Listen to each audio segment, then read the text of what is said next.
اعوذ باللہ من الشیطان الرجیم بسم اللہ الرحمن الرحیم اللہم صلی علی سیدنا محمد معدن الجود والکرم وآلہ وسلم۔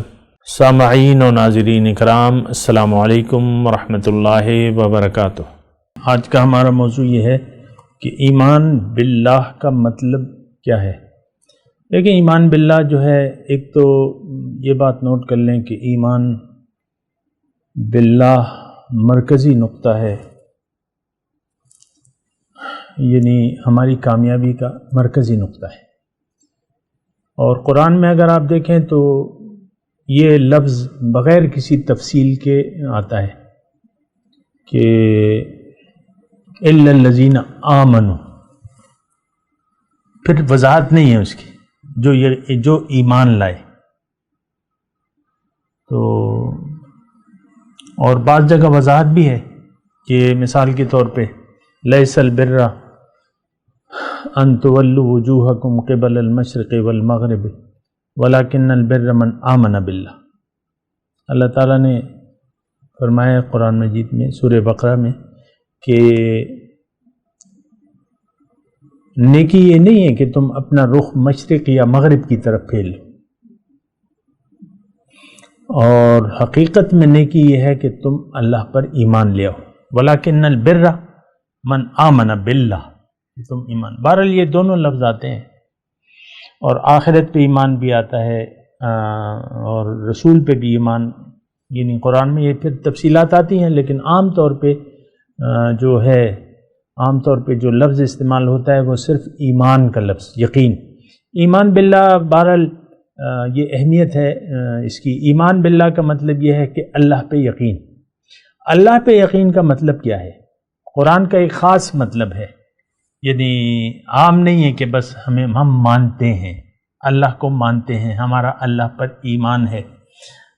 ہم جس ذہن سے یا جس طرح بھی ہم سوچتے ہیں وہ سوچ غلط ہے ہماری۔ ہمارا جس طرح کا ایمان باللہ ہے وہ ایمان باللہ مشرکوں کا بھی ہے، قرآن میں اس کی تفصیل ہے۔ وہ بھی اللہ کو مانتے تھے،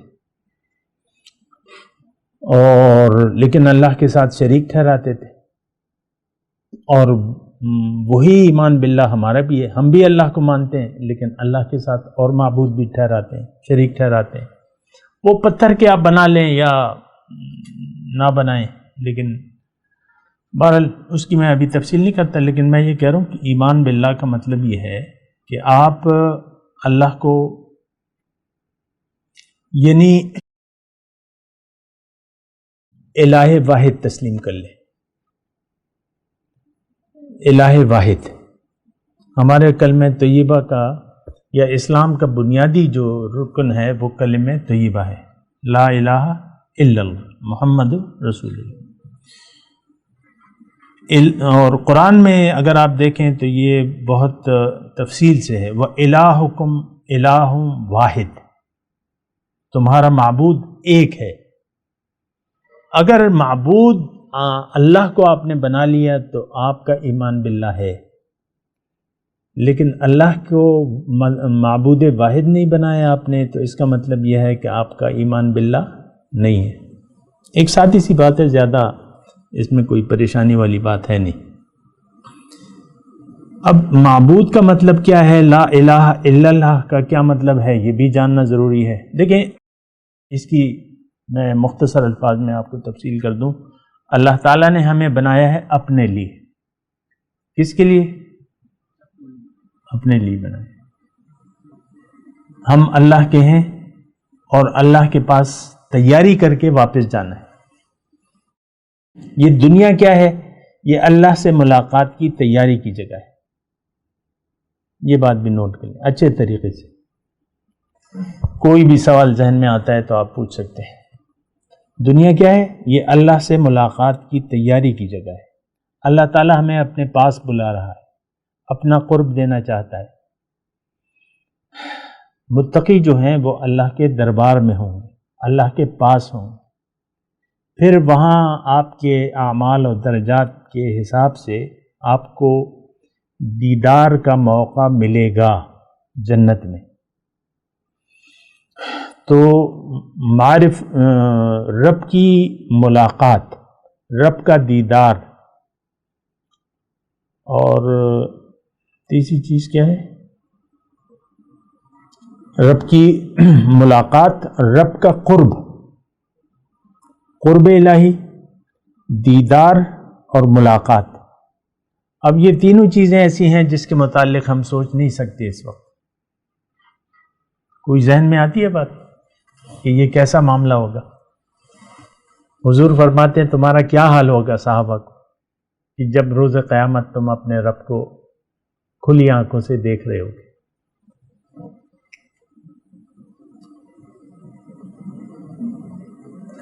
تو پھر صحابہ نے بھی پوچھا کہ حضور کیا ہم اللہ تعالیٰ کو دیکھیں گے؟ کیسے ہوگا ایسا؟ تو اللہ کے رسول نے فرمایا دیکھو جب دھوپ نکلی ہو اور بادل نہیں ہوتے تو سورج کے دیکھنے کو یعنی کوئی مشکل ہوتی ہے تمہیں؟ جب سورج نکلا ہو بادل نہ ہو تو صحابہ نے کہا نہیں۔ یا جب چاند ہو 14ویں کا اور بادل نہ ہو تو کیا کوئی مشکل ہوتی ہے چاند کو دیکھنے؟ اسی طرح تم اپنے رب، یہ تو بہت بڑی بات ہے۔ اب یہ وہ بات ہے جس پہ ہم ہر چیز آپ قربان کر سکتے ہیں کہ نہیں؟ تو بہرحال ایمان باللہ کا میں بتا رہا تھا، اللہ تعالیٰ نے ہمیں بنائے اپنے لیے۔ دنیا کیا ہے؟ اللہ سے ملاقات کی تیاری کی جگہ ہے۔ اب یہ تیاری کیسے ہوگی؟ مختصر اگر میں آپ کو بتاؤں یہ تیاری ہے کیا اصل میں، اس کی یعنی تفصیل تو ایک الگ بات ہے، لیکن دو الفاظ میں یا ایک جملے میں اس کی تیاری کیسے ممکن ہے، یہ بھی ایک سوال ہے۔ تفصیل ہوتی ہے، تو اس کا ایک جملہ یہ ہے کہ آپ زندگی اللہ کی مرضی سے گزاریں، اللہ کے لیے گزاریں اور اللہ کی مرضی سے گزاریں، اپنے خواہشات کی بجائے، اپنی نفسانی خواہشات کی بجائے اللہ کی مرضی سے زندگی گزاریں۔ بس یہ آپ کا ایمان باللہ ہے۔ آپ یہ یقین کر لیں کہ میں نے صرف اللہ کی بات ماننی ہے، یہ اللہ پہ ایمان کا مطلب ہے کہ میں نے اللہ کے لیے زندگی گزارنی ہے اور اللہ کے حکم کے مطابق گزارنی ہے، بس یہ ایمان باللہ ہے، یعنی ایک جملے میں۔ اور آپ جب عربی میں یہی بات اگر عربی میں آپ کہیں گے تو آپ کو یہ کہنا ہوگا کہ لا الہ، بس۔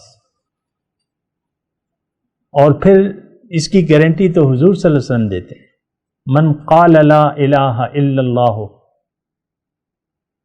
من قال لا الہ الا اللہ فقد دخل الجنہ، جس نے لا الہ الا اللہ کہہ دیا وہ جنت میں داخل ہو گیا۔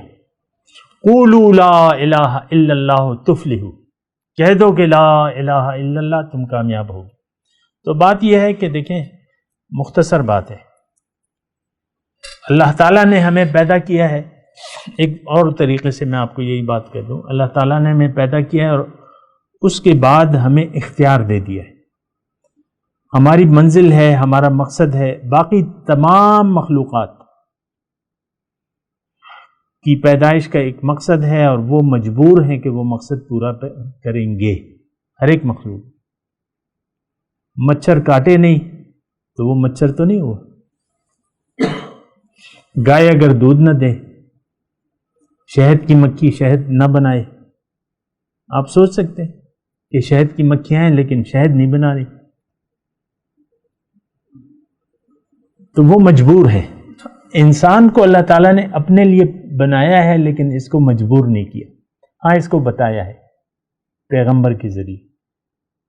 پیغمبر، تمام پیغمبر اللہ کی دعوت دینے والے ہیں۔ قل ھذہ سبیلی ادعو الی اللہ، آپ کہہ دیجئے ان کو کہ بھئی میرا مشن تو فقط صرف یہ ہے کہ میں لوگوں کو اللہ کی طرف دعوت دینے والا ہوں۔ قرآن میں ہے نا، ادعو الی اللہ وداعیا الی اللہ باذنہ وسراجا منیرا۔ بات کرتے ہیں ایک وقفے کے بعد۔ وآخر دعوانا ان الحمد للہ رب العالمین۔ مولاي صل وسلم دائما ابدا على حبيبك خير الخلق كلهم